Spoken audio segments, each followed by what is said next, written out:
All right, so we are live. Hey, let's go. How's it going, everybody? My name is Andres Gamboa, your host of the Ponytail Podcast. With me is Nick Tvrdy, my co-host of the fantastic and fun alumni podcast. We have a fantastic guest today. I'm so excited. So, uh, just legendary human being. I am just blessed that we get to do this. It's so cool that we get to talk to alumni, but uh, this is one that we get excited for a lot of times because when we have someone on that neither of us have met, it gives us a chance to kind of discover a new human being and celebrate them for all their awesomeness, which there is a lot to celebrate here. What's his name? I got you. So today with us is Bryan Talebi. I was gonna get there. Bryan Talebi is with us here today, and let me just tell you, a couple of accolades, guys. Total badass. Here we go. So, chairman of the board of 3 companies, advisor for like half a dozen companies. He's the CEO of an artificial intelligence company, which we're gonna hear about here later on in the episode.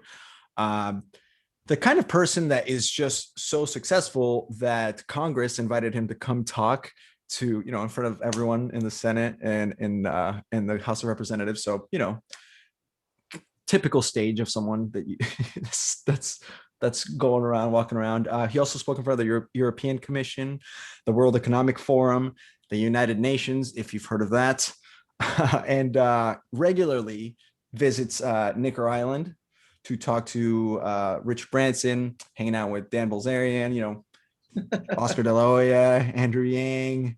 But really, what we're here for is Bougie the dog, who is sitting on Bryan's lap right now. From a Southwestern standpoint, he was the person of the year on his second summer, or after his second summer, it was a B contract. Recruited multiple big teams, PC hitter, Sizzler, all that, all the accolades, and is obviously the ultimate accolade is being on the Ponytails podcast. I know he was excited to hang out with Richard Branson, but This is here we are. So, Bryan, thank you so much for being on here, man. I'm so excited to have you. Thank you for having me. This is quite fun. I've been seeing a whole bunch of my friends on the Ponytails podcast. So when you guys reached out to me and said, "Hey, do you want to come on?" I'm like, "Absolutely." I've been seeing how long it would take, but it's exciting to be here. Oh man, it's so good to have you. Exciting to have you here, man. So how we start this out is just hearing about how you started in this whole endeavor, this whole journey of selling books door to door. I see that you went to Wharton School there in it's the University of Pennsylvania, so that's probably their business school. Is that right? Well, I just did their entrepreneurship and tech kind of certification. I went to University of Maryland. That's where I got recruited from, and this is Bougie. I just got her about a week and a half with my girlfriend, so this is my baby. I'm gonna put her down though because she's teething, so otherwise she'll jump around all day. But Gotcha. yeah, so to answer your question, I got into Southwestern in kind of a roundabout. We froze. Space Flight Center, and then subsequent to that, I worked at the Space Systems Lab. But there was something that happened when I was at NASA that made me realize that I need to learn some new skill sets, which this is a little bit of a longer story, but I'll come back to why I started working with Southwestern. So at one point, I got invited to speak in front of the Deputy White House Science Advisor. This is in 1999 under Clinton. And I was on stage. There was, of course, the Deputy White House Science Advisor and 2 rows of just people. So about 20 people in this massive auditorium that fits like, 200. And I was one of those nerds. I didn't really have many friends in middle school or high school. Hell, I don't really have very many friends now. So I'm kind of a weird cat, a little Asperger's. So I was on stage sweating through my suit that was 2 sizes too big, stuttering through my presentation. After I stepped off, like I was soaked. It looked like I just jumped in a pool. And my mentor there at the time looked at me and said, "Bryan, that was the worst presentation I've ever seen in my life. And you may have endangered our funding." So I go home and I'm like a little freaked out because I had this vision where I wanted to either become the administrator of NASA or run an engineering firm with 40,000 engineers. And at that point, I realized like I need to sit down with myself and actually come up with a list of skill sets that I need in order to be able to be successful. And of course, at the top of the list is technical capability, you have to understand aerospace engineering and quantum mechanics and so forth. But then I realized I need to be able to speak in public. I need to be able to lead teams and recruit people and organize people and so forth. And so then I sat down with myself and did an objective analysis of my own skill sets, and I found myself severely lacking. Yeah. And I knew I had a decision to make. I either have to massively increase my level of skills, or I need to reduce my goals. And so I realized I have to do something to put in the 10,000 hours. Now, prior to Malcolm, and I had actually read some of the studies. And so I thought, okay, all I need to do is put 10,000 hours of practice into this. But then I found that nobody would hire me. Nobody would hire me to speak on stage or become a salesperson, because I was objectively terrible. I was just so bad. And so a couple of years go by, and this is just in the back of my mind. I'm like, I have to do this somehow. And a gentleman by the name of Mark Silvestro, who I had been friends with, I used to throw a bunch of parties in college. He tried to recruit my roommate, or housemate rather, Bryan Karimi. And Bryan wound up just not going into that meeting. And I was like, Bryan, aren't you gonna go? He's a friend, he's been a good guy, he helps us throw parties, like, why are you skipping out? And he said, I don't feel like going. And I'm like, that's fucked up, man. He's our friend. So I decided to go in Bryan's stead. And I'm like, I show up, I'm like, hey, Bryan didn't want to come, but I'll come. I'm like, hey man, you invited us to this thing, you're a cool dude, like, what's up? So he told me all about the Southwestern program, about selling stuff. And I was like, wait, so how much did you make? And he's like, oh, I made like $11,000, $12,000 or something like that. And I was like, wow, that's not bad. And I'm like, wait, so you're saying you get to practice selling for 80 hours a week? So that would give me about 1,000 hours of practice. Yep. I just did some math in my head. I'm like, that's not bad. Like, I'm like, you're actually gonna let me come sell? He's like, yeah, for sure. And he's like, trying to recruit me. I'm like, fuck yes. So I knew my parents wouldn't be terribly excited about it. So I signed my own letter of credit and sent that in. And about a week before going out to the book field, I told my parents, oh, by the way, I'm leaving my job at NASA in the Space Systems Lab, and I'm gonna go sell books door to door in Oklahoma. And my parents were like, what? Now you have to understand, in Persian culture, you have like only 3 respectable jobs, right? It's like doctor, engineer, lawyer. And there's a whole bunch of stuff like professor, researcher, teacher, right? And a bunch of other stuff is like trash man. All the way at the bottom is selling and being a business person. Like, it's something that like you do not do. So my dad is just like, are you high? Are you drunk? How did I fuck up so badly? I mean, think about like if you're a father and your daughter decides to be a stripper, like that's what my dad was going through. He's like, how did I fuck up so badly? So yeah, so that was my first summer. At least going. Yeah, that was a walk. I love it. Thank you. So that was the first summer. Yeah, drink up a little bit, right? So that, yes, cheers. Let's do cheers. That's right. All right. To NASA and Bougie the dog. Oh yeah, and Iranian parents who are just like, that's so messed up, but their kids are like, I'm gonna do it anyway. So how did you wind up working through that like resistance with your parents and being able to go out and sell that summer? And where did you sell? Like, was it worse than you expected in terms of the challenge of it, and like, was it a little less than savory compared to how Mark described it? What was your first summer like? How'd you get into it? It was fun. It was hard. I wore long pants the whole summer. I was dressed like a nerd. Like, if you think back to that kid in high school that showed up every day with a pocket protector and like long pants, like khakis, cool. Right? I was not cool. So I basically told my parents, I'm gonna do what I'm gonna do. And so they weren't terribly happy about it. So couple weeks go by. I'm in Oklahoma as a walker. Mark had found us an HQ in a Catholic rectory. And so I was living in a church, which is quite odd. On my first day, I ran into a family of somebody whose kids were on the book field as well. And I asked them if they knew anybody that had a bike, and they were like, yeah, we have an extra bike. So they gave it to me. The problem was one of the tires had a massive hole in it. So like every couple hours, I'd have to like walk over to a gas station, refill it, and then drive. I'm like, this is ridiculous. So I did that for a while. And then I was like, I need to do something. This is terrible. So I ran into a guy my third week out who was selling a motorcycle. And I had wanted to ride a motorcycle for a while. I was like, this is really cool. How much are you selling it? So I convinced him to give me the motorcycle for a home adventure library plus $1,000. So I gave him like a kid's book set, the 26 book set, and $1,000 cash. So he decides to teach me how to ride. Now we're in Oklahoma in Stillwater. So there's no helmet laws. And so like he's just teaching me. I'm like, should I wear a helmet? He's like, nah, it's fine. Now this is a former football player that played for the Redskins, right? A huge black dude that's like 400 pounds. So I'm driving, he's sitting on the back. So the front of the tire is like going up. I'm like, what the fuck is going on? So I'm riding, and I don't know if you've ridden motorcycles, but you have to do something with both hands and both feet. Like there's a whole thing, right? Yeah, it's a whole orchestra. Yeah. It is. So we're riding, and at some point I'm making a left turn.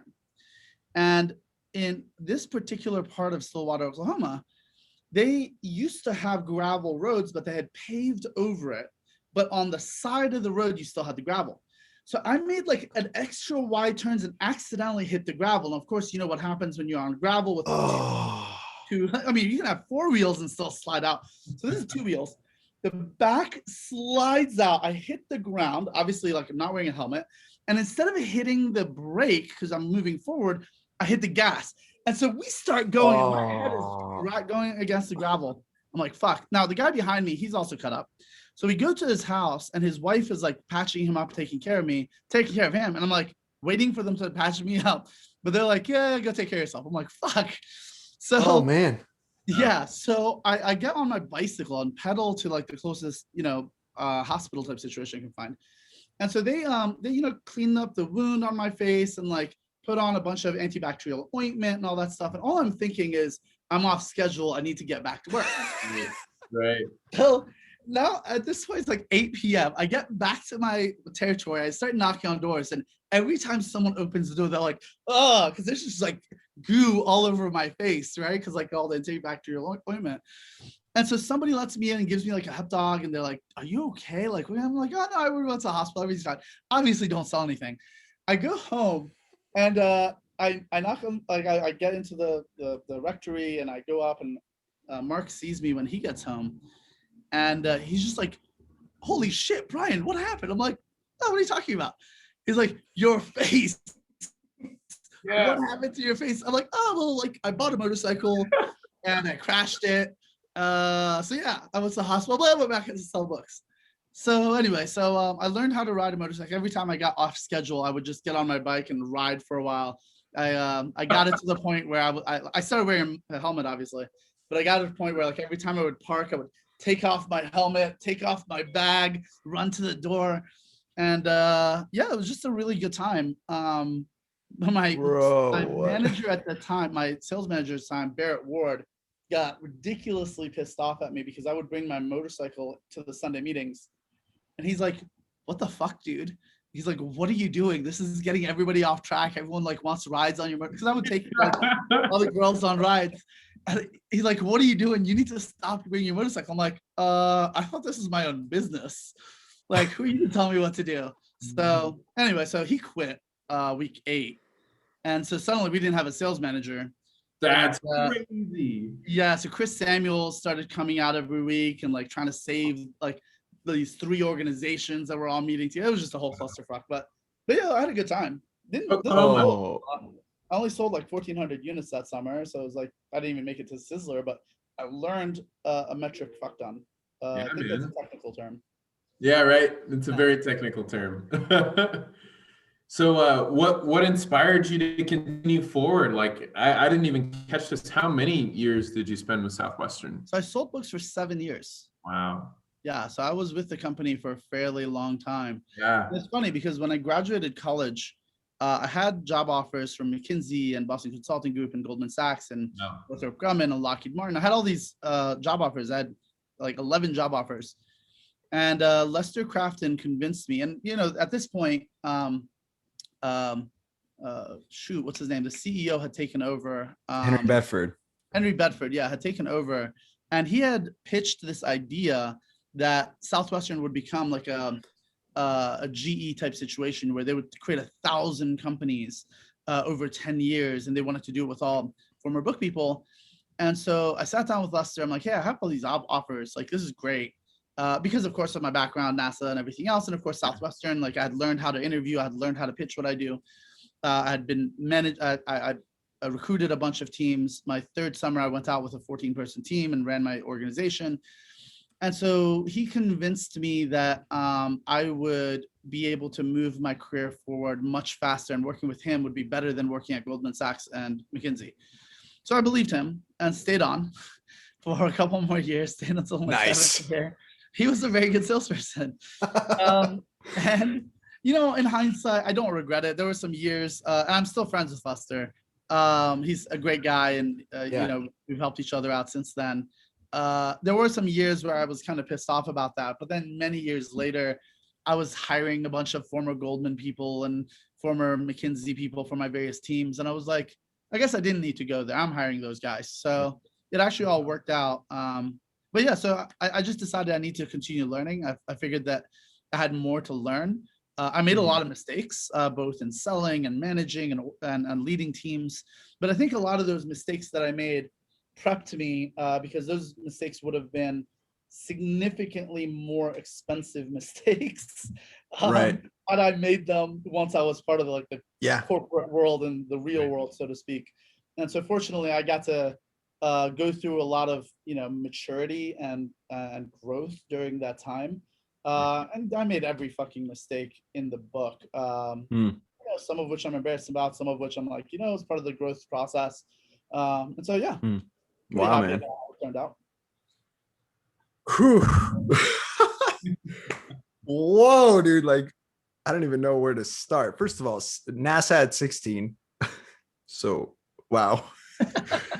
I want to touch back to the because you kind of mentioned this before we went live about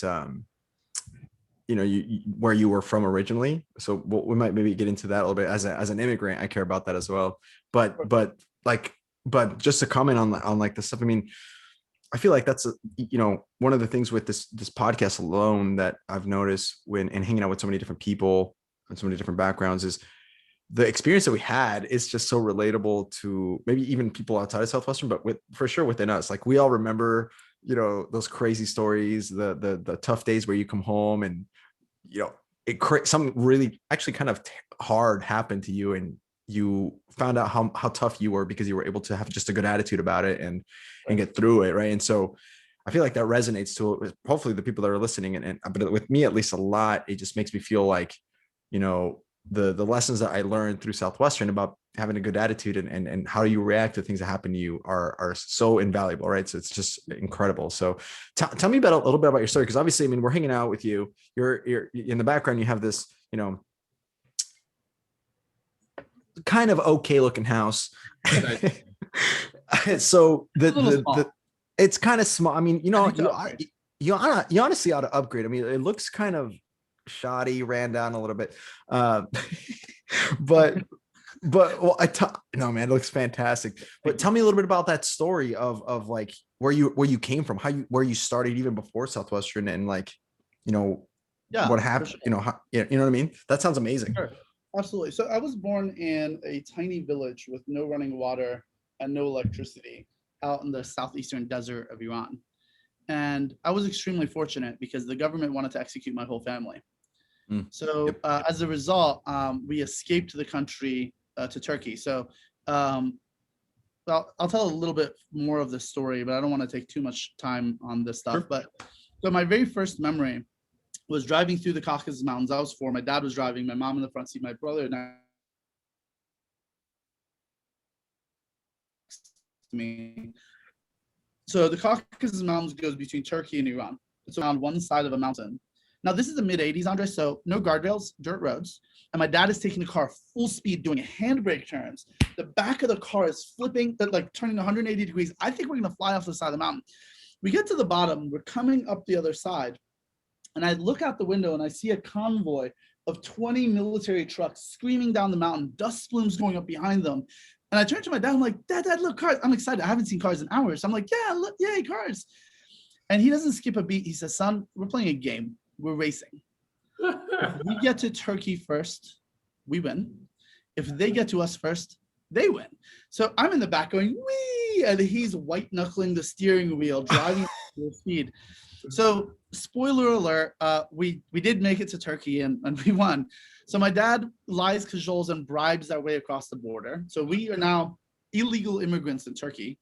And at this point, the last of our money that we had that wasn't frozen, just cash that was under the mattress, he had used to bribe our way across the border. So we get in, we sell the car, we make our way to a refugee camp. We live in a refugee camp for a couple of years.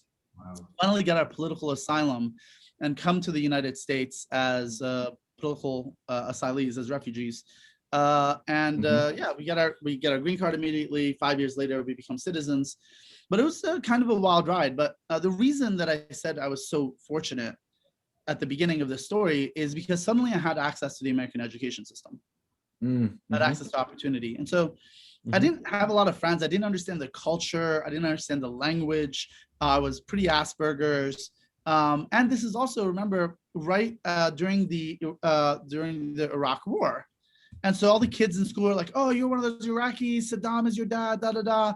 And so there was quite a bit of racism as well that I had to deal with, not only being different, which of course can be problematic, but of course, all the kids and news and everybody's talking shit about Middle Easterners and people in Iraq and all that stuff. And of course, they can't differentiate where I'm from.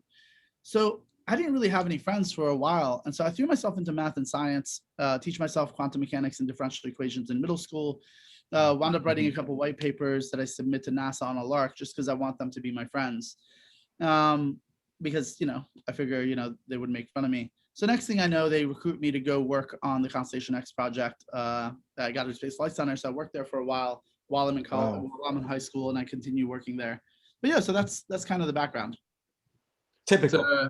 It's a very fascinating background, Bryan. I appreciate you sharing. Wow, man. Lots of details to uncover for perhaps another time. I know you said you didn't want to dwell too much on it.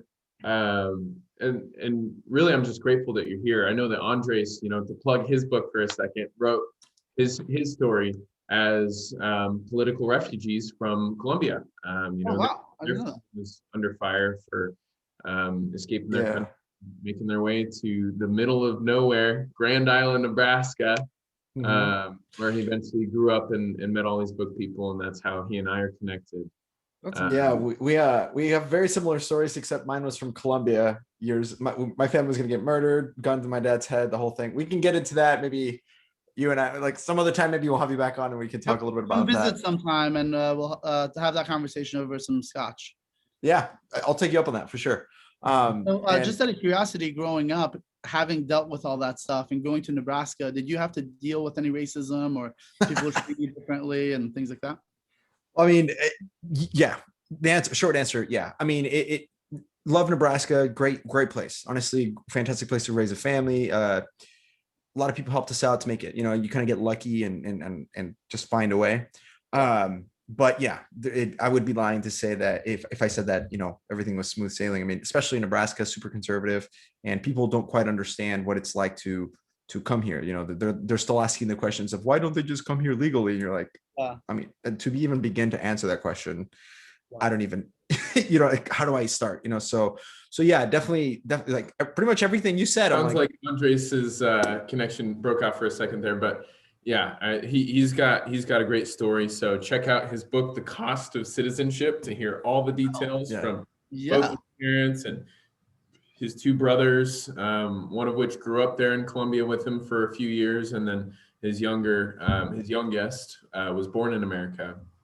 Yeah, and so there's stark contrast between all their experiences. And Bryan, I will say here, I want to jump in real quick to say that even with all the racism I think that we have to deal with, I think you'd probably agree with me that we're very fortunate to be here, right? Because there is an element of the American experience that where everybody here is an immigrant, even all the white folks that came, you know, whether it's 10 generations or 12 generations or two generations or one, everybody's an immigrant on this Native American land. And this country afforded me all of the opportunities to be able to pursue my dreams and live the world I want to live. Look, I had a chance to go back to Iran many years after I left to visit. And it was during a time of rapprochement between the United States and Iran, where they were trying to exchange scholars. So my parents were invited by the United Nations to go engage and teach people there some things. And so I had a chance to go to a bunch of cities. And of course, Iran has a bunch of big cities, right? Tehran and Tabriz and so forth. They have a fairly robust tech community, the 19th biggest GDP in the world. But I also got to go back to the village where I was born. No. And I'll never forget that, because I ran into all these people there that were like, grew up with me. They were the same age. So I was 4 when they were 4. And now, of course, we were all adults. But they were all still illiterate. A lot of them were sheep herders and goat herders. And they spent 3 hours trying to convince me that the earth is in the center of the universe. And so that hit me like a visceral punch in the gut, because these guys were, you know, from the same background as me, the same ethnicity, the same IQ ostensibly, right?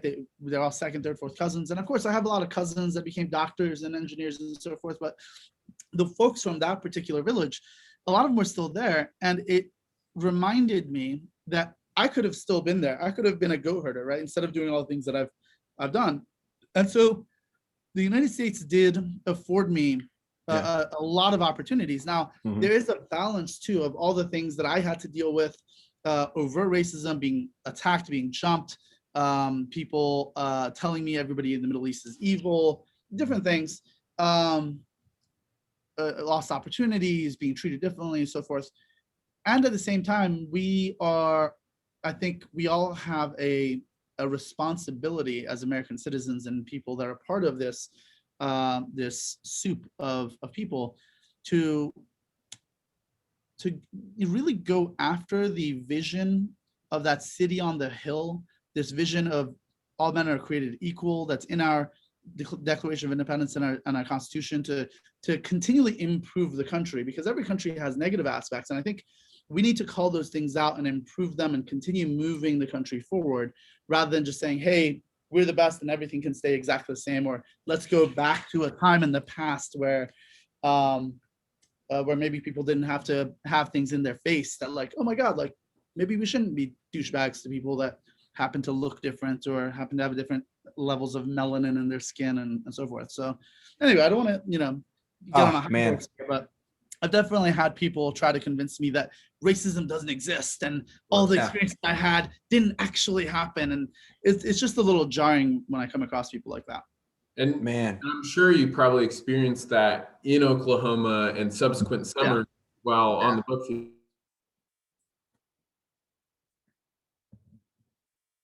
And the police officer that was, and I was trying to be super positive about it. I was smiling in my picture that they took. But he was like, oh, this is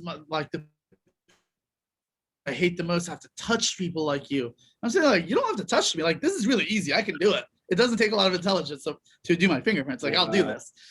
And of course I went to court, and the judge apologized profusely and begged me not to sue the state of Mississippi. When I was in Texas, I had cops called on me almost every day, where I would have, so did you guys see the video recently of that that Army lieutenant that harassed and assaulted that black kid in his own neighborhood? There's like, what are you doing? Get out of here and stuff. They videotaped it. He got kicked out of the Army, and he's being prosecuted now. That was something that happened to me almost every day, where people would come with their like big trucks with the lifted tires. They'd park behind my car and be like, they'd have their guns out. They'd be like, what are you doing in this neighborhood? And cops would get called all the time, and the cops would come and be like, who the hell are you? Why are you in this neighborhood? And I'm like, I went to the freaking police station. Like, I got the license, like the license to sell. I would show them, like, I gave you my phone number. I like talked to your police chief. I did everything I'm supposed to. And yet they would still treat me like a terrorist. Like walking around, or a criminal, because a lot of people have cops called on them and stuff, and sometimes neighbors can be nosy and so forth. But when it happens every day, sometimes twice a day, and like you're in a neighborhood and like you're surrounded by 4 cop cars. And actually, Mark Sylvester, my manager, was following me once when this happened, when like 4 or 5 cop cars came out, people came out, and he's like, "What the hell is going on?" I'm like, "Oh, this is just another Tuesday." You know, I'm used to this. So where were you, what year was this when you were selling like all these, your career? From 2003 to 2009, I believe. So this is like right in the height, just post 2000, 9/11. Yeah. This is just, I mean, so it's even extra sketchy for you in this territory. Wow. Well, yeah, I mean, Wow, man. Wisconsin was great. I didn't have to deal with any racism in Wisconsin. Ohio was amazing. That's when I had my biggest jump from one year to the next and hit Person of the Year. That was my B contract year. But my 3rd summer, I was supposed to sell in California in Palm Springs. And I recruited a 14-person team, and a couple B contracts decided to leave their person and work with me. And like at some point, they told me we were going to be in Palm Springs about like 3 weeks before going out there. And so I had like communicated to everyone's parents. I was getting, HQs, like I was figuring everything out. And about like 3 days beforehand, Chris Samuels calls. He's like, "Oh, there's been a change of plans. You're not going to be in Palm Springs. You're going to go to Mississippi." I'm like, "What?" Holy. So I call all the kids and I'll call all the parents and tell them. At this point, I had like 25, 28 people that were going to come on my team. I lost half my team like that because people were like, "Oh, this is bait and switch. You lied to me. I was going to California. I was excited." So I lost half my team. And the rest of the team that actually came was pissed at me. And so like there was all sorts of challenges during sales school, and they're like, "You lied to us," and all this stuff. And I'm like, "What the fuck is going on?" And then I went to Mississippi, and of course, Mississippi, number 50 in education. Everybody was just super racist. There's a couple of nice people, but it was just a shit show and a half. So I got off schedule because people were just like constantly pulling guns on me. There's tons of KKK people. It was just like terrible. And yeah, so I lost quite a few people that year that quit, and I just got super depressed and like had a pretty terrible situation. I didn't even know if I was going to come back. And then Lester convinced me to come back, and I decided I didn't want to go out on a bad note. So I came back. The next year, Missouri went much better. Recruited a bunch of people that did really, really well. And then from there, Wisconsin the following year was amazing. And then I was in Texas, in Dallas and Fort Worth the next couple of years. And even though there was a lot of racism and a lot of things there, I had just become a much stronger person. And so I was able to handle all of it a lot better. I had a much bigger team. I felt like I had a lot more responsibility. And so I just went through with it. But yeah, so when I left, my God, thing on the back window of my car that said in big bright orange letters, "I messed with Texas." And so I put it on the last day after delivery, and driving out of Texas on the highway, people were trying to ride me off of the road. Like people in trucks are honking, like they're coming next to me and like flip the bird. And they were like pissed, man. They did not like it. My thing was, "Hey man, I single-handedly increased the IQ in the state by at least a point. So I think that counts as messing with Texas." Yeah, right. You changed up their education situation, right? That's hilarious. Exactly. Wow. Wow, man. There's a lot of lessons within that, man, and you definitely grew clearly from just the pure adversity of, the bait and switch story of going to Mississippi instead of Palm Springs, and man, I mean, with 7 summers under your belt, and Andres, I'll let you ask the next question, but I'm actually taking these from our audience on Facebook right now. Angie Quinones is curious, what's your favorite state that you sold in? Oh, Wisconsin, hands down. Yeah, really? People are so incredibly friendly. Well, it's probably like, actually, I loved Ohio too. Ohio was amazing. In Wisconsin, people are just so freaking friendly, dude. They had like the northerner friendliness and like lack of racism, but the southerner like hospitality and being chill. Like I had every day, like half a dozen people would offer me a beer. People were giving me cheese curds all the time. People cared about their kids' education. It was just awesome. Wow. Wisconsin. Man, okay. Well, and so let's man, I honestly feel like we need to have you on again because there's so much we could talk about. But let's transition a little bit into like post Southwestern, and then what happened. How do you go from selling books door to door to hanging out with before we get to Richard Branson, hanging out with Richard Branson, multi-billionaire human being, right? Let's see that journey. It was an interesting process. I moved to Asheville. Excuse me. So at the time, I was with my girlfriend, Bailey Showalter, who was like the number 6 first year, and excuse me, Colin. Bless you. She was just an amazing human being, and still is a brilliant person. So we were like, hey, we can move anywhere we want.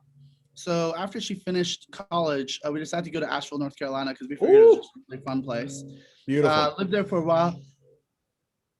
Bless you. Excuse me. Someone must be talking about you. Sorry, excuse me. I started a company called Gold Standard as a consulting company. There was ups and downs with that. While I was doing that, I was serving tables and waiting tables and was a bartender. Wow. So the column does not want me to get the story out. No, so I waited tables. I worked as a bartender, tried to build my company. After a while, I decided to sell the company. It wasn't really worth that much, but it was fine. It was good enough. We moved up to Virginia. I got a job offer. I decided to come back to the Southwestern family. I was convinced to come join Great American. And so I joined the company for a while. It was actually quite fun.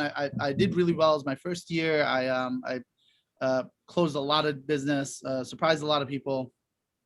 The guy who had taken his territory, who decided to move to like Idaho, he spent a week introducing me to all the customers, like the people I was taking over. And he spent like 3 days telling me how all Muslims are evil, that they're actually Satanists, and that Muhammad is a pedophile, and we should just kill all Muslims and everybody in the Middle East. And I'm sitting there like, I don't think I can actually say anything, because this guy's like one of the top guys in the company. And if I say anything, I don't want to get like fired. This is like my, early on in my career here. And so it was just like very, very like reactionary. And then like, I stayed for a while. I stayed for like a year and a half. But I realized that in order to move up into management, it would take a significant amount of time. I was told essentially you have to wait for people to die or retire. I was like, that's way too slow for me. So at the time, my really dear friend Eliav Cohen had been trying to convince me to join ZocDoc.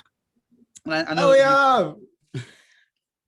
Well, I was just on a call with him a couple of days ago. I'm going to be going up to visit him with my current girlfriend. We're going to go up on his hot air balloons and everything. Yeah. So 2 beautiful children, amazing wife. But anyway, so he had been trying to convince me to join ZocDoc, and I had gotten a job offer from ZocDoc earlier that I decided to not accept and join the Great American instead. And as time went on, I was like, I think I made the wrong decision. So Eliav put me in contact with the executives at ZocDoc again. I went in for an interview, and one of the questions they asked was like, look, we know you're a great salesperson, but last time we offered you a position, you said yes, and then you didn't show up. You canceled, because I did agree, and then I, like a week before the start, I called them, I was like, hey, I can't join you. They're like, what is going to be different now? I'm like, hey guys, I'm sorry, I made a decision. I promise if I join this time, I'll actually join. So I joined, and I did pretty well. I was the top person in my class. I was the fastest person to get to certain sales records. I kind of crushed the numbers there. And then I broke the record for the fastest person to go from salesperson to manager at ZocDoc. And at one point, when they were trying to decide whether they're going to promote me or not, they brought me up to the headquarters in New York. And I could kind of tell, they didn't say we're interviewing you initially for the position, but I could kind of tell that's what it was. So I go up there like totally prepared. And on the last day I was there, they did the whole thing where like one of the managers was talking to me, and he did the thing at the end of a meeting where it's like, oh, by the way, kind of like it's an afterthought, right? I was like, by the way, like if you had the opportunity to come and join as a manager to ZocDoc and come up to New York, what would you want to do that? How long would it take you to come up? And this is Friday. I'm like, yeah, I could be here Monday. Wow. And the guys are nice. Do you need to talk to your girlfriend? I'm like, No, I can be here Monday. So I go back, we continue the process, and like about 2 weeks later, they gave me the offer, and I come up, and they put me up into this amazing apartment in New York City for the first like 3 months. And while I'm like searching for my apartment, and while my girlfriend is getting a transfer from her previous job and like getting a new job in New York, which she winds up doing, she gets a job in Indeed, moves up there with me. I get a beautiful place on the 19th floor, a massive apartment with high ceilings down in the financial district. And I just worked my way up in ZocDoc. I did the manager thing there for a while. And then at some point I decided to leave. Cyrus Masumi, who I looked up to a lot, who's the CEO of ZocDoc, there was like a power struggle there. He got kicked out. And a bunch of people left, including like the VP of sales and a bunch of other people. And I decided to leave at the same time. I was really fortunate. At the same time, I had a job offer from a number of companies because I could kind of see the writing on the wall. I saw what was going on. So I accepted a position with a company called Souls as head of sales. So I was able to jump several steps from like a manager to a head of sales. So I skipped the senior manager, I skipped director position, and senior director, and I'm directly to head of sales. I'm like, well, this is cool. I was pretty excited about that. And I took a lot of the experience that I brought from Southwestern managing people. I had some of the top people in ZocDoc that I had trained and gotten them to be some top performers. And I had worked a lot with the sales operations team to like kind of change some of the ways that we look at how we sell and so forth. And so when I joined Souls, they had one person sales team. They really needed to grow. And so I recruited a bunch of people, including Travis Lopez, who I think you had. Heck yeah, we did. He was leaving Southwestern, so I recruited him to come to New York and got him a tech sales job, like straight out of Southwestern. I hired Jeff Kitchen as well, who was another Southwestern guy straight out of selling books. Eddie Zalagaris, who had left, had done a little bit of tech sales and came over, as well as a whole bunch of ZocDoc guys and a bunch of other people that I had met in New York. Built an amazing team, and we took the company in about 1.5 years. We took it from basically zero in sales to 1.5 million in ARR, which, you know, is the hardest part of building a company. It's going from 0 to 1, because you have to figure out like who's your ideal customer profile, how do you actually sell to them, you have to A/B test everything, you have to figure out how to reduce churn and so forth. So that was a lot of fun. We 3D printed medical devices and sold to doctors. We used AI to figure out what the optimal setup was for the medical device, and then 3D printed them. So from there, at some point, I decided to leave when the CEO, Kegan, who amazing CEO, brilliant woman, she was convinced by I think the VP of marketing to switch from a B2B model to a B2C model and sell directly to consumers. And I realized that if we did that, that would cannibalize our entire market, and a lot of the doctors would get super pissed off. And I also realized I didn't want to be in a B2C space. I'm a B2B guy, and that's how I wanted my career path to go. So I decided to leave. I was recruited. I interviewed with a bunch of companies, had another 5-6 job offers, decided to join a company called Bizzabo. When they only had about 200K in revenue, they were building out their New York office. I joined them. It was an awesome event management platform. I took them from 200K to 2.2 million. So 11x increase in about a year. And then I realized that like it wasn't a really good culture fit with the organization. So I started, planning out my next steps. I hired a couple managers to kind of take my place. So I was a VP of sales there. I hired a director of sales and a director of BDRs and trained them, got them onboarded, and I was like, I got to go. And then I kind of semi-retired for a little while. I built a couple of nonprofits. I was chairman of the board for an organization called Peace Accelerators. We hosted a lot of events. We fed, tens of thousands of homeless people, did a bunch of stuff. And then I was convinced by my friend to come save his company. He was about to kind of get kicked out of the company he founded. He had like 36% customer churn, 97% salesperson churn. All his salespeople were just coming in and leaving. And he's like, man, I need you to come turn around my sales team.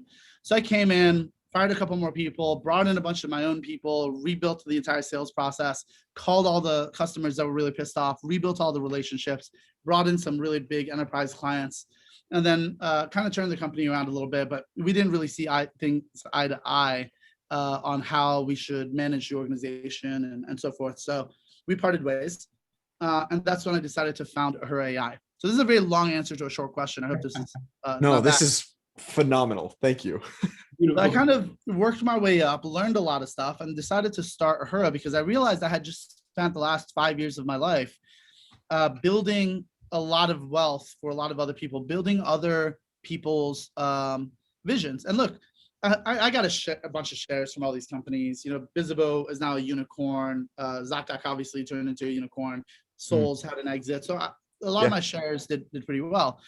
But I realized that I wanted to have more of an impact on people that maybe need help. And I realized I can either continue doing what I'm doing, just make money hand over fist, live a very comfortable life, and provide my expertise and my capability to people that don't really need it, or I could dedicate my life to actually help people that are underserved. And so I founded a company called Her AI, and that's what I've been building for the past 3 years. That's where I spend 70, 80 hours a week. That's my baby. We invented technology that enables people to learn 3 to 5 times faster than traditional education. Wow. And so sitting down with 30,000 families, or at least like doing door demos and regular demos with that many people, really helped me understand a lot of the challenges that people face. And so this is back when EdTech still wasn't cool. It was like the redheaded stepchild in the tech world, because there wasn't very high valuation. Selling into schools was very challenging, very low budgets, very tech phobic. And a lot of the people that did that were like former teachers that tried to like build tech companies. It just wasn't very effective. But I was like, you know what, this is what I'm going to do. I think this is cool. Now, after COVID, obviously, it's super positive. And now there's like tons of money going into it and people care. But at the time, everyone's like, what the hell are you doing? Are you fucking serious? But so I recruited a couple of people. Mark Sylvester joined as my COO.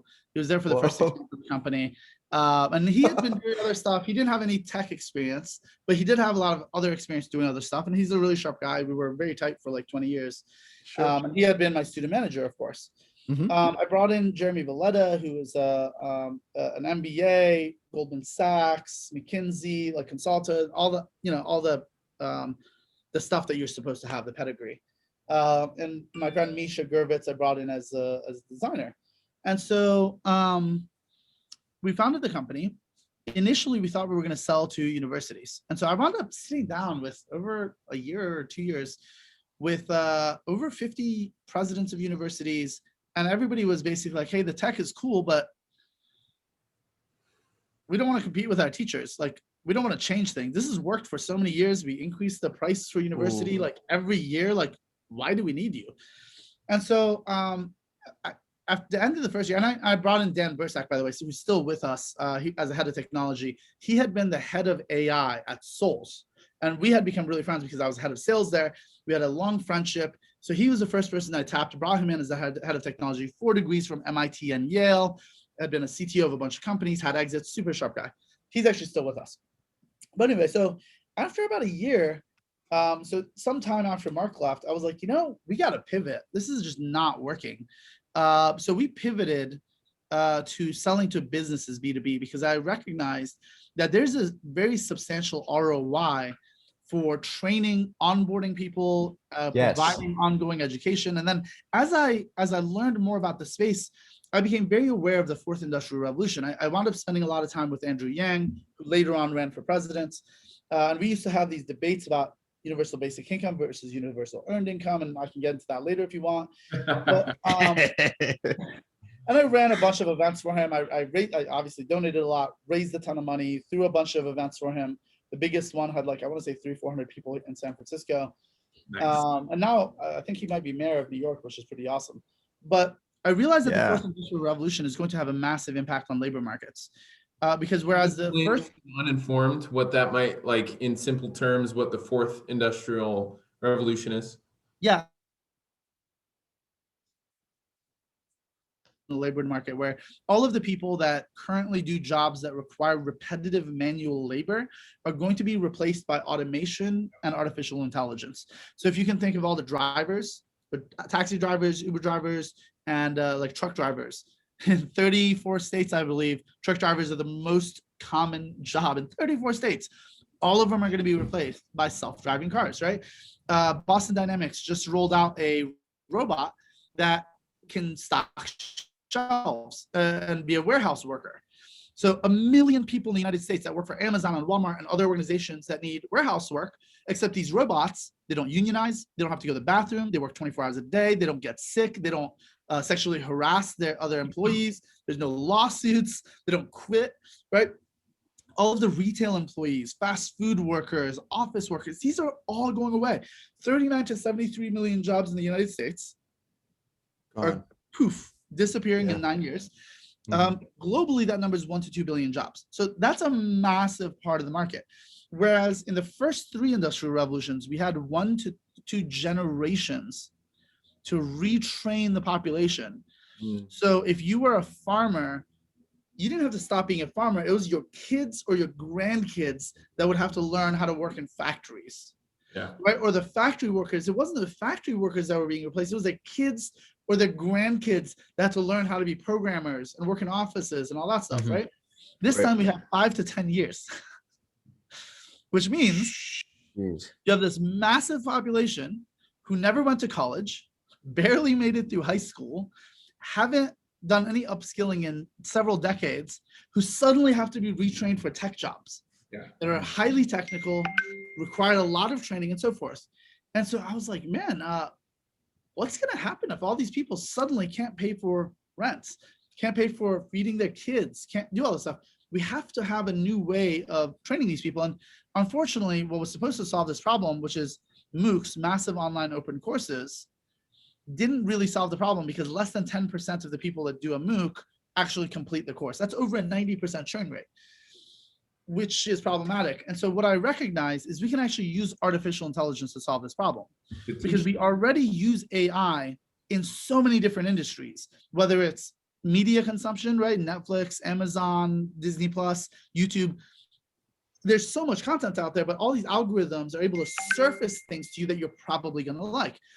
All the social, right? Whereas in the past, everyone would just go out and try to make friends at church or at bars or whatever.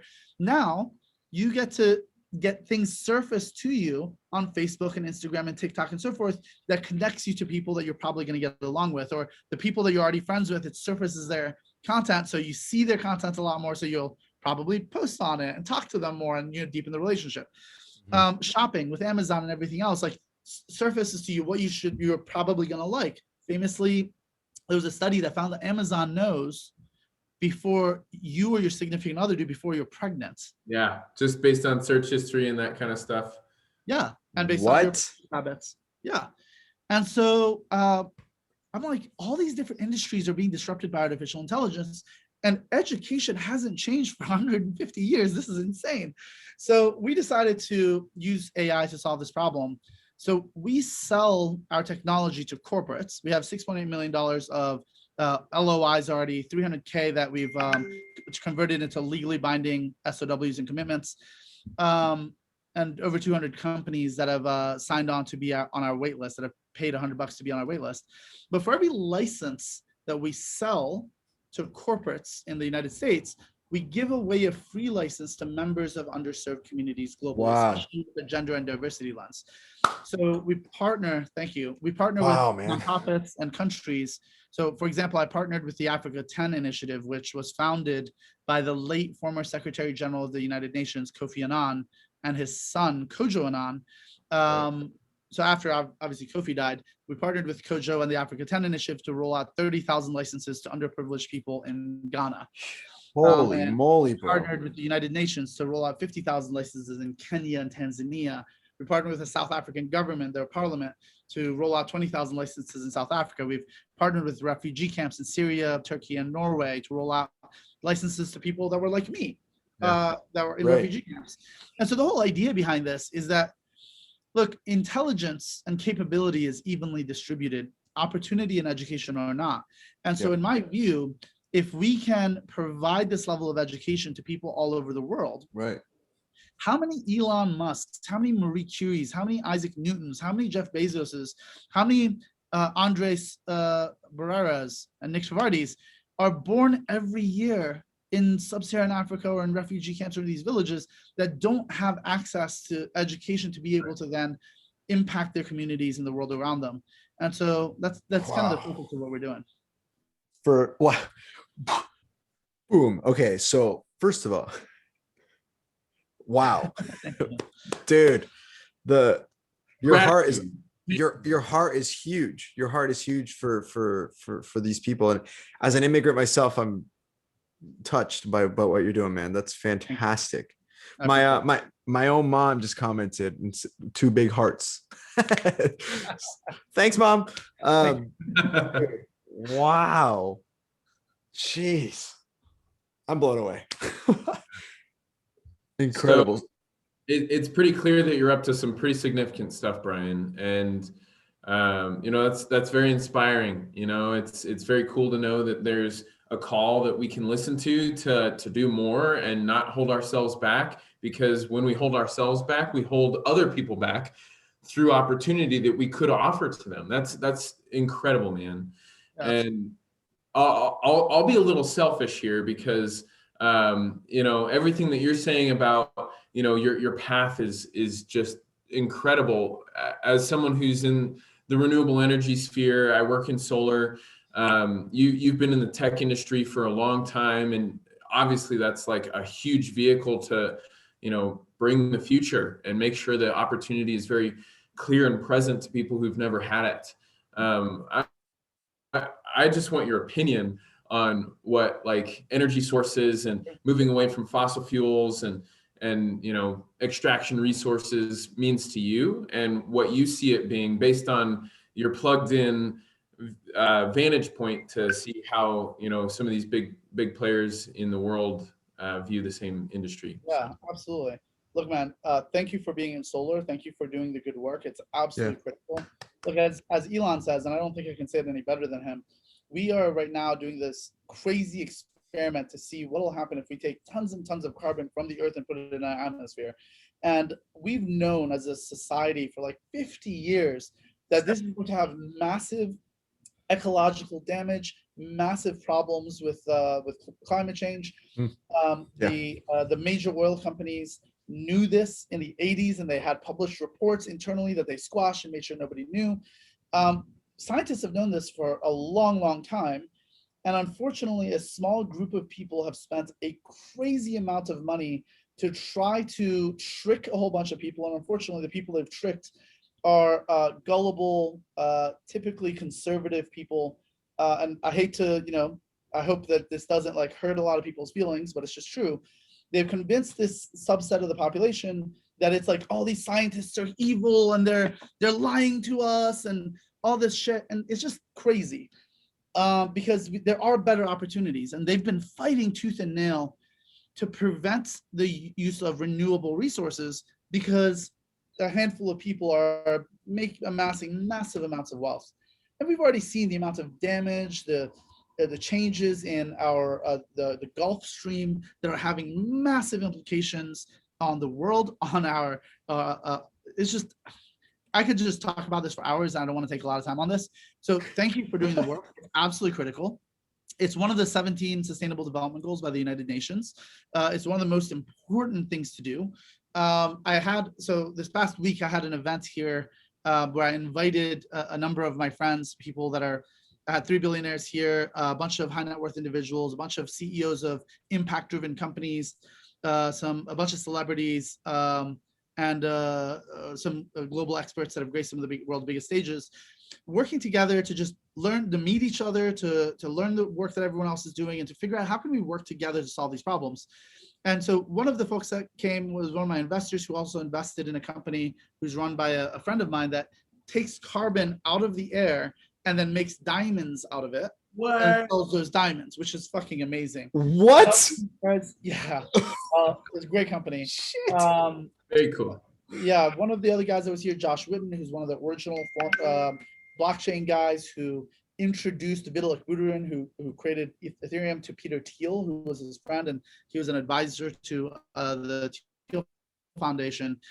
So to this day, Vitalik is the only person ever that joined the foundation without ever applying, because Josh went to Peter and was like, this guy's never going to apply. He's too busy, but he's going to change the world. So you need to meet him. So he brought him in, introduced them, and the rest is history. He got into the foundation and suddenly had access to all the resources to be able to build out Ethereum. So he has a project now called Make Soil, which is awesome because it turns out that all of the uh, it's a nonprofit because he already made a ton of money on crypto. So all of excess food, napkins, anything that has carbon in it that we throw in the trash can goes into a landfill and turns into methane, which is 80 times stronger than carbon dioxide and has a massive impact. On the flip side, if you take it to one of these soil sites that he's created this massive network. I was thinking about this yesterday. Keep talking. Yeah, there's massive network of people around the world that compost. So like if you take this stuff that you throw away, you put in a separate bin, you take it to a soil site, they make soil out of it. And instead of creating methane, it actually creates healthier soil that sucks carbon out of the atmosphere into the soil, right?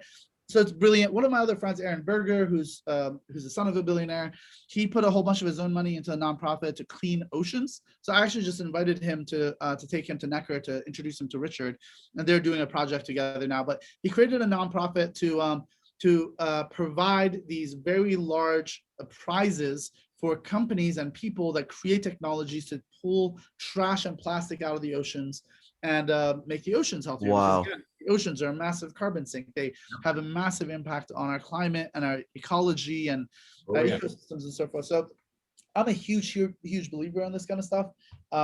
Thank you, Nick, for working in this space.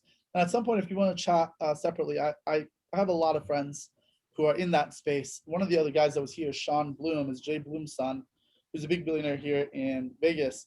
They have this company called Pegasus. So they're decommissioning 50 coal plants and replacing them with massive solar plants. Cool. So not only are they getting rid of these things that are creating all this carbon in the atmosphere and all this pollution that causes acid rain and causes cancer and asthma and kills like so many people around the world. And instead they're shutting those down, replacing them with clean, renewable solar that does all of it without destroying our planet. So at some point I'll introduce you to some folks. Let me know anything I can do to help. One of my projects is also an AI venture studio and venture capital firm. We focus entirely on AI, so not really on clean energy, but I have a lot of friends that specifically focus on clean energy and invest in those kind of projects. So happy to help. Yeah, my whole goal and mission in life is to marry the academic conversation because, like I said, I went to school for sustainable energy. Yeah. Everything that you've shared and touched on with all your points of like what we're actually doing to the oceans, the atmosphere, and everything that's what I went to counseling for, to get over the fact that we're doing that on a daily basis and not thinking about it. I want to marry the academic conversation with the business conversation, which in solar is very, very like populated with like, how can I make as much money as possible? And it's just quick and it's a get rich scheme that a lot of people just kind of hop into, and they realize that people are already paying money for electricity, so they just charge them a ridiculous dollar amount. And I just want to kind of change the industry a bit and make sure that people can recognize the value of not just providing clean electrons, but helping people awaken to their impact on the planet. Yeah, absolutely. And actually, my former sales manager, Lester Crafton, the guy that took over the organization when Barrett Ward, my first sales manager, quit. So Lester Crafton runs a great clean energy company. That's a very innovative business model. I did help build Ovenova myself, man. I've worked with Lester for 2 years, and I'm wishing all the best to Lester and John, Carrie over there. Unfortunately, there were just some political infighting within the company that helped people out. But and I will say, I mean, like this is to hear this kind of conversation going on. I mean, because it's cool that we're all tied together through Southwestern, but at the end of the day, like the baton is kind of being passed on to people like us, or especially you two guys. I mean, you guys are, I can say for a fact, I've known Nick for like 8 years, that his passion, like heartstrings are pulled by environmental change. And so I commend you, Nick, for pursuing that dream, working hard to kind of get your skill set matched with a company that really just is going to help you, show your heart to people to be able to make a change in this world. I have no doubt that you're going to do it. And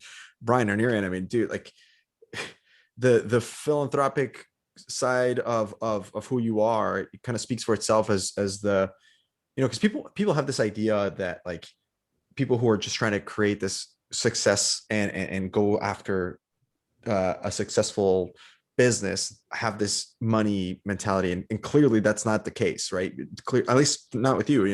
You're doing this thing to change the world, and you haven't forgotten your roots, you haven't forgotten where you came from, and more people, if more people were like you, man, then the world would be a better place for sure. So I am honored to even be sitting with you guys right now and having this conversation. This is incredible. Wow.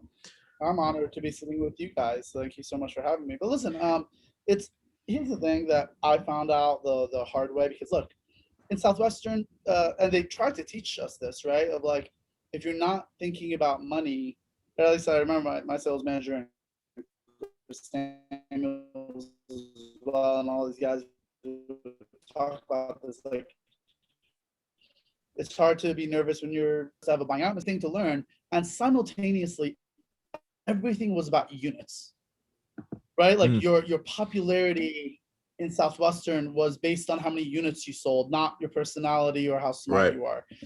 Who you got to date had to do with how many units you sold, at least like in so much of the organizations. The unit centric, every weekend I was responsible for that as well, because when I was as a FSL and ASL and org leader, I was like constantly hammering on selling more units, because that's where fundamentally everything was predicated on selling units. And so the real world though works slightly differently, where, at least in my view, and I could be wrong here, but what I've learned so far is that money, like power, are only amassed in great quantities when indirectly sought. And so when you are trying to just make money, it puts you, thank you, Nick, the mic drop. But look, when you're just like, that's part of the reason the finance world is having such a tough time right now. That's why the fossil fuel industry is having such a hard time, because they don't realize that we are moving past this paradigm where it's money at all costs and nothing else matters. Where the reality is, when I was at the World Economic Forum, I've been going for a couple of years, but this last time I went, obviously in 2021, they canceled it, but in 2020, there was this, the BCG, the president of BCG was there, the head of the biggest hedge fund in the world, as well as the person that runs one of the biggest nonprofits in the world. And they were talking about some of the research that's come out that shows that ESG companies outperform traditional companies significantly. So ESG are environmental and social good companies, right? Companies that have triple bottom line. So instead of just one bottom line, which is how much profit you make, it's triple bottom line is how much profit do you make, but also what is your impact on society and the world and the earth, right? And so it turns out that ESG companies outperform traditional companies significantly. And they're like, how does this actually work if you're not just focused on profit? And it turns out that your employees wind up working much, much harder, because they're not just coming in for a fucking paycheck. They actually care about what they're doing. It's their calling. So when they come to work, they bring their full energy. When they go home, they brag to their significant others and their families and their friends about the work that they do. They have lower churn rates for employees. People stay a lot longer. They're willing to work for a lower salary. All of the stuff. And of course, consumers, it turns out, actually care about whether the business with whom they engage are doing good things for the world or shitty things for the world. And as long as there's a competitor that's doing the same thing, provides the same service or product, but also does good things for society, treats their employees better and so forth, then those consumers are willing to work with them. Now, in a monopolistic space where it's either Facebook or nothing, people are like, fuck it, I'll go to Facebook. Even though obviously Facebook has been losing market share and so forth, at least with the blue, original Facebook product. But it turns out that if you care, there's actually a competitive advantage for being a good fucking person by not being an asshole. And so why not do that? And sorry for cussing. I hope that's okay. Oh, we've been cussing this whole episode. Yeah, don't worry. We cuss every episode. Don't worry. Oh, good. So my recommendation for anybody that's watching that wants to replicate, I guess my small level of success that I've had, or be able to do things, look at the 17 Sustainable Development Goals that the United Nations and the world has come together and said, hey, these are the things that we need to solve by 2030, because we as humans, not just as Americans and Chinese people and Africans and everything else, but we as humans are working together collaboratively to solve these massive problems. Because the reality, guys, what brought me into science and tech to begin with. I used to read a lot of Stephen Hawking in middle school and high school, and he used to write about the 17 different ways that we can go extinct. And of course, there's the ones we can't control, like an asteroid strike or a super volcano exploding, like the one under Yosemite that's late by 200 years, or like a massive solar flare or something like that we can't control. And there's a bunch of stuff that we can control, like catastrophic climate change, like biodiversity loss. We're in this massive extinction of biodiversity of all these animals. It's so ridiculously crazy. If I go through, it'll like make everyone depressed. I'm not going to. We're in a process of endocrine disorders, where by 2045, if we don't solve this issue, the majority of the human race will be infertile. And it's because of all these dirty dozen chemicals that we put into so many of our CPG, our consumer packaged goods, into our food, into a bunch of other things. There are issues with the oceans, where we're destroying the oceans and the ecosystems that rely on it. And the oceans are like such a massive part of the health of our society. Antibiotic resistant bacteria, and we've seen the impact of massive pandemics on our society. There's a whole bunch. I can keep going, but look, here's the issue. These problems are all eminently solvable, but in order to solve them, we can't stick our heads in the sand and say, fuck it, somebody else will solve the problem, or other generations will deal with it. These aren't political issues, and unfortunately here in the United States they've become political issues, when unfortunately the fascist part of our body politic, who've decided that if they lose, they're going to attack our seat of government. And, I'm not going to make this political, but that part of our body politic has decided that, oh, we don't need to do any of this. This is all people, just scientists are just crazy. They're just, nerds that we shouldn't listen to. But the reality is we need to solve these problems. And I think education, which is SDG number 4, underlies all of the other 16. Because if we can 10x the number of scientists, researchers, doctors, technologists, computer programmers, and everything, we can solve all these problems. Right now, we have 6.6% of the global population has a college degree. And we can have a conversation about whether that's the best KPI to use. I would probably agree it's not. But let's put that aside for a second. That's a conversation for a different time over scotch. But that example, if we increase that number from 6.6% to 66%, of the global population has that level of education and understanding, we can solve all these problems.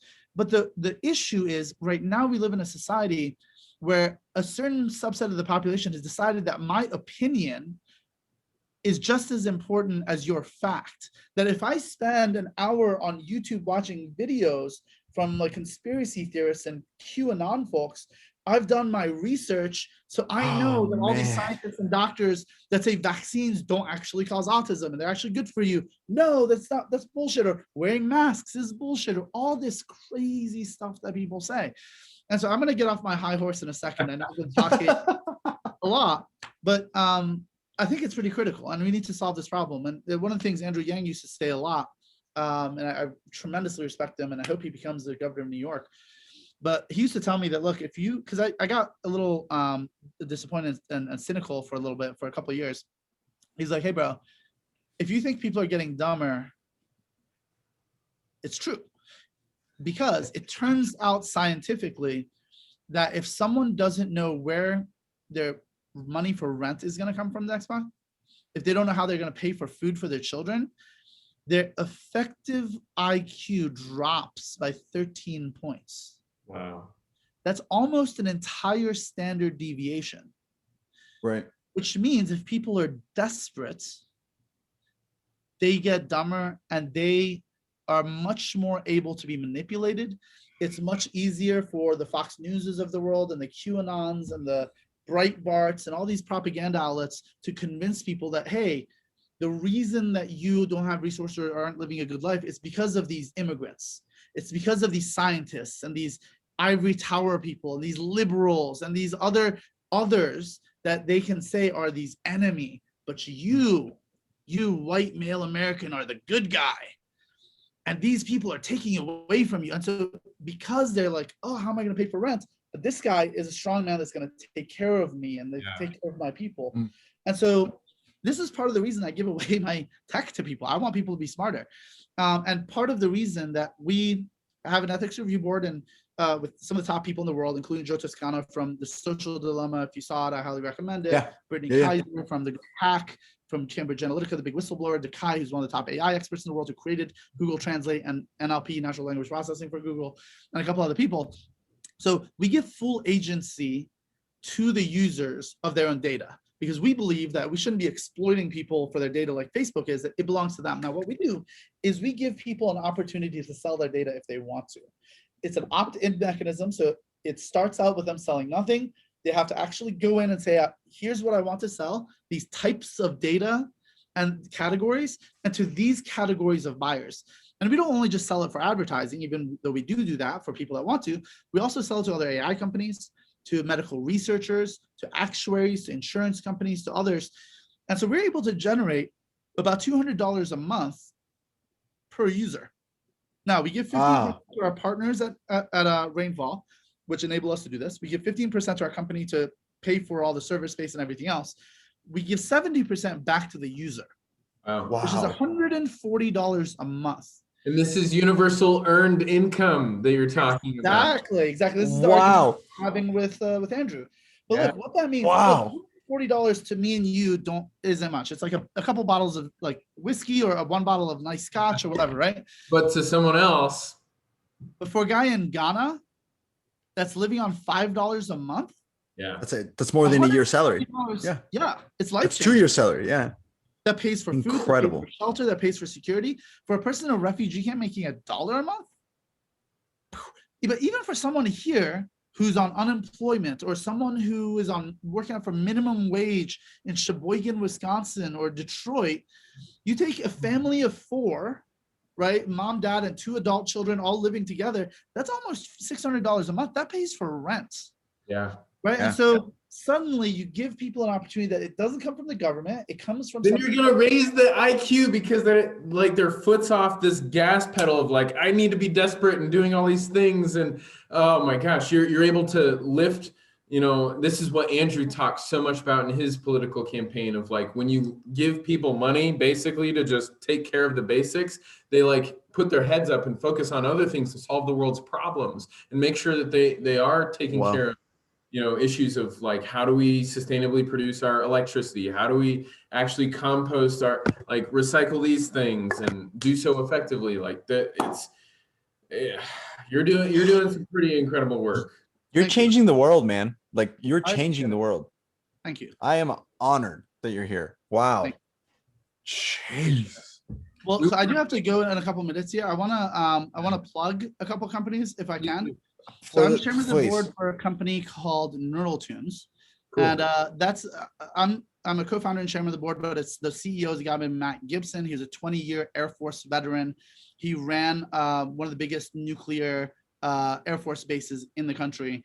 Michael Melenda, who's the longest serving editor of Guitar Player Magazine, is a COO. Dekai, who I told you about before, who's on my ethics review board, is a CTO. He's considered one of the top tech guys, AI guys in the world. He's the guy that the United Nations and World Economic Forum bring in to teach heads of state about AI. And then Christian Brady is our artist liaison. If you've ever heard of a band called Pantera, I've heard the name. I know. The drummer was Vinnie Paul. So Vinnie Paul and Christian Brady played together in a heavy metal supergroup called Hell Yeah. And so he's this brilliant musician. He was actually this week. He played a bunch of music for us. Nice. So what they did is they built on top of her platform, and they built a technology that enables using music as medicine to solve for PTSD, depression, and anxiety. So without using SSRIs and other pharmaceuticals that have side effects, we're able to actually use music to solve a lot of these mental health issues. So that's one company I wanted to plug. Another company I want to plug is AB Plus Ventures, which I founded with Anitha Vadavetha. It's a AI venture studio and venture capital firm. Anitha is brilliant. She's running it for me. I'm just chairman of the board. I'm the pretty face, but she's a smart one. She was selected by the Frontier Foundation and the United Nations as one of the top 20 women in tech. And so the whole focus is impact-driven artificial Yes. intelligence that is transformative. Yes. And then the third company is a company called Oasis,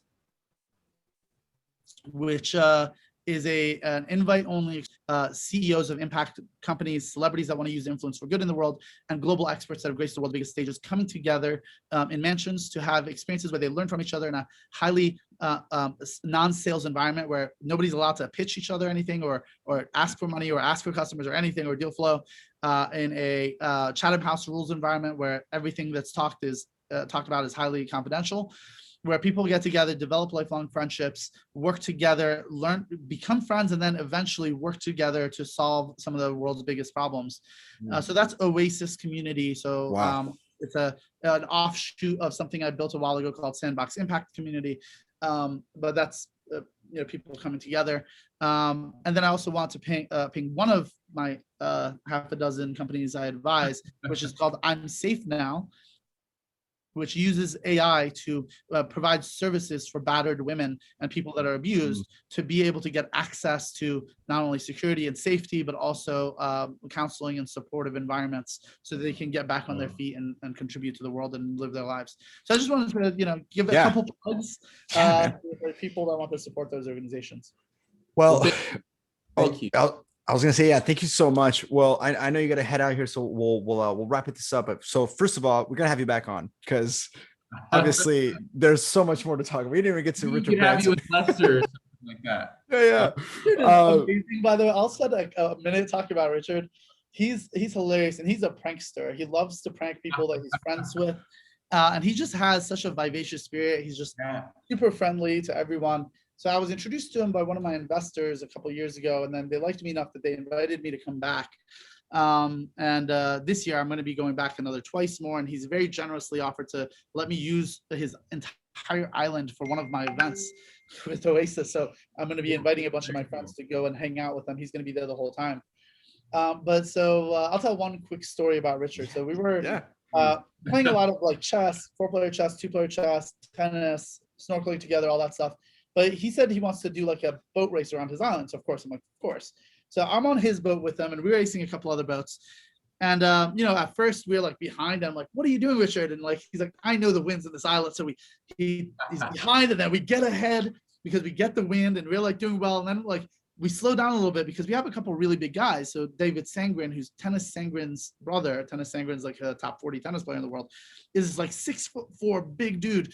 So it's like a lot of weight. And so he's joking about throwing this guy off the boat. And I'm sitting there taking pictures of him pretending to throw him off the boat so that we can win. I'm like, oh, this is hilarious. Right. So throw him off the boat so we can get the win, right? So at different points, he has us move around the boat because the weight needs to be different, distributed evenly and so forth. So at one point, I'm sitting right next to Richard, and we're like on the home stretch. We're like 10, 15 feet behind the winning boat. And I'm looking at the shoreline and at the other boat, and I feel a weight against my chest. And I'm immediately, in my mind, like, is he trying to throw me off? And then immediately I'm like, I could fight this. I mean, he's a 70-year-old dude. Like, he's not like that strong. But then I'm like, I'm just gonna let it happen. So you know how when you go scuba diving, you sit on the boat and you like fall back. I'm like, how funny would this be? So I throw myself back in the water. My feet go up in the air. And it turns out that one of the other boats is actually videotaping this whole time. So of course we get a burst of speed and we go up. We still don't win, but it's hilarious. I'm coming out of the boat. My cell phone is out of my hands, and like he's like, "Oh my God, your cell phone! I'll buy you a new one." I'm like, "I don't need that. That's fine." But I just think it's hilarious that he pushed me off his boat. Wow.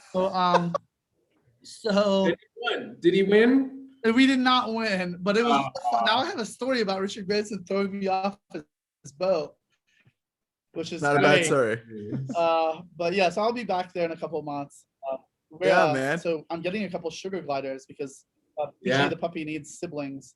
And so I was telling Richard, because he has this massive number of pets, like lemurs and parrots and a whole flock of flamingos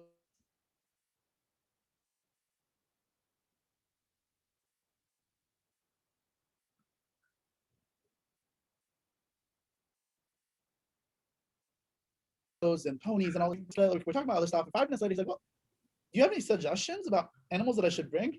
I'm like, well, I'm getting a couple of sugar gliders, bro. He's like, what are sugar gliders? So I show him pictures. They're these things. yeah, so these marsupials that are these like flying squirrel things with big eyes, are adorable. I show him pictures and tell him about what they eat and how friendly they are. He's like, that sounds perfect. So we've been emailing back and forth. I'm introducing him to the breeders I'm getting him from. So I'm hoping, this might not happen, but I'm hoping that I can find a breeder with a pretty big batch. So I'm going to take 2 and send the rest of them to him so that we can have siblings. You know, my pets will be siblings with his pets. The only funny thing is the ones that live here, if they ever meet their siblings, they'll be like, oh yeah, I lived in this cool place in Vegas. What about you? I have a fucking island.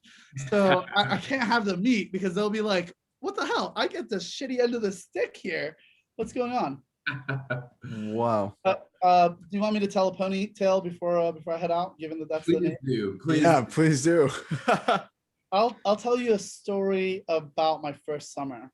Cool. So I didn't sell that many units. It was like 1,403 units. And it was a pretty slow summer.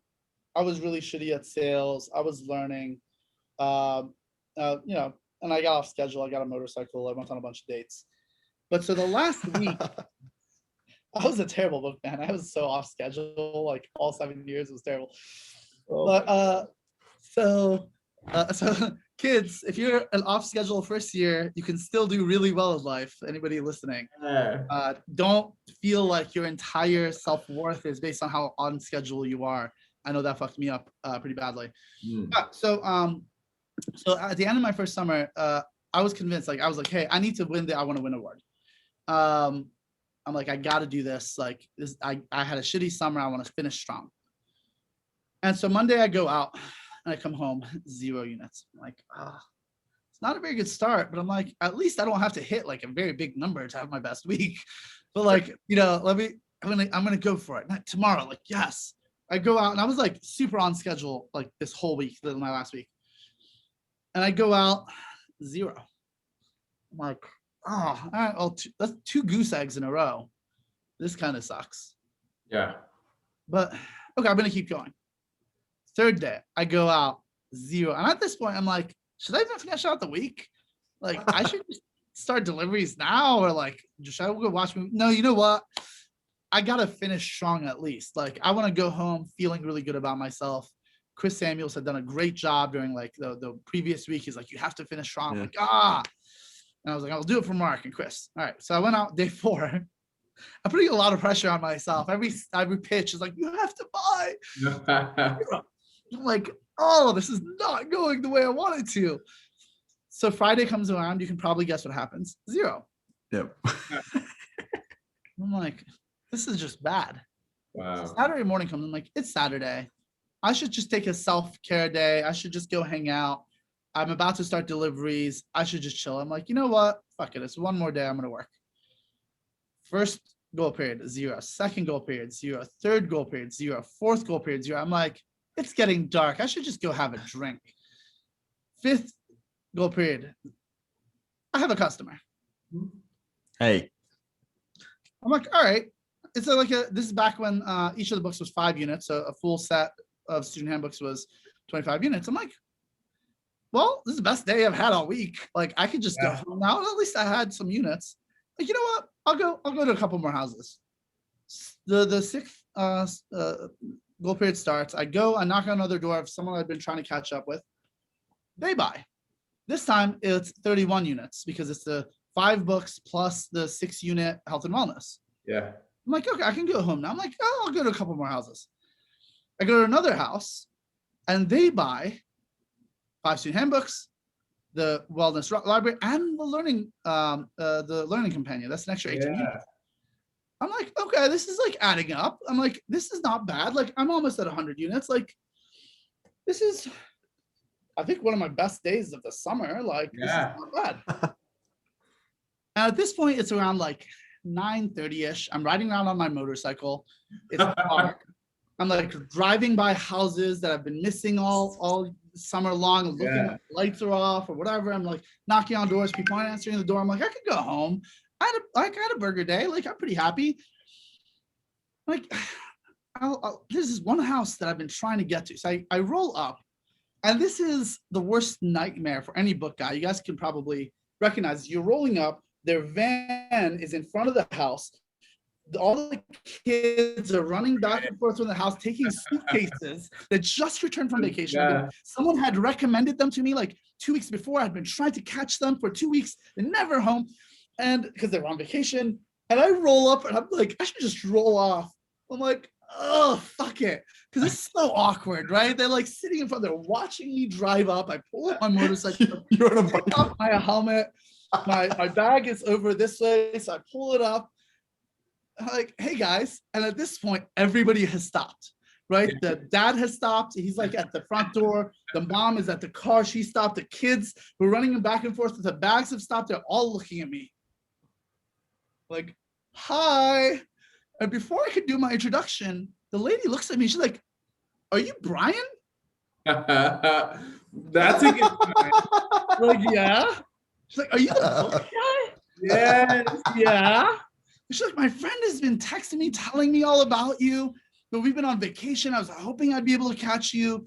Come on in. I'm like, really? So we sit on the porch, right? While like the kids are running back and forth, the dad is running back and forth. I'm like, can we get your husband here too? And she's like, no. He doesn't care.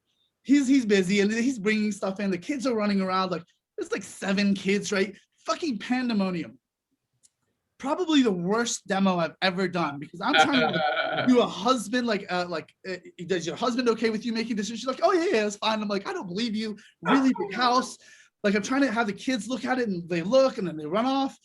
And so at the end, I show them the student handbooks and she's like, okay, yeah, those look good. How much are they?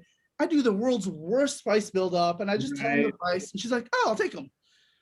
I'm like, oh, okay, cool. So I pull out my order form, and as I'm doing it, like now the other kids, while I'm doing this demo, they're like pulling shit out of my book. They're looking at things. I'm trying to get people focused. It's like nothing. Now at this point, this demo has gone like 45 minutes, right? Because I'm trying to get everybody together and all this shit.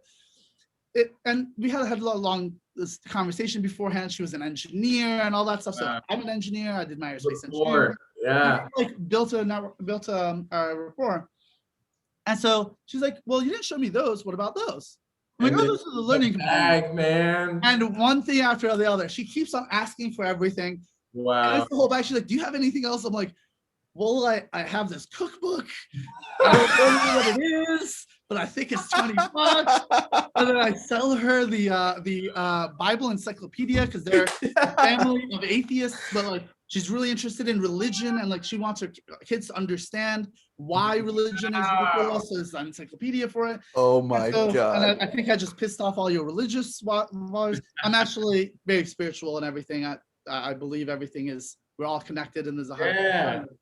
So anyway, so she winds up getting the whole bag plus a couple of things that like I have to look up in my price list. I'm like, I don't know what this is. I'm like making shit up.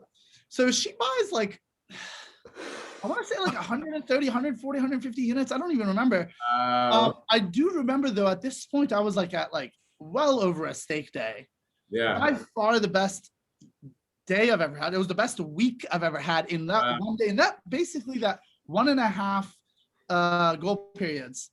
And then she takes me inside. She shows me her library. She has this massive library in the house. Wow. Dinner. I get home at like 11:30 at night. We have a good conversation with her husband and her kids and all that stuff. My favorite customer probably in 7 years. That's incredible.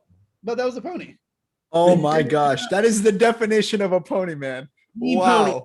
Well, on that note, let's wrap this up. So a couple things. One, I'm gonna take you up on the offer to chat about immigration and refugee stuff in your house.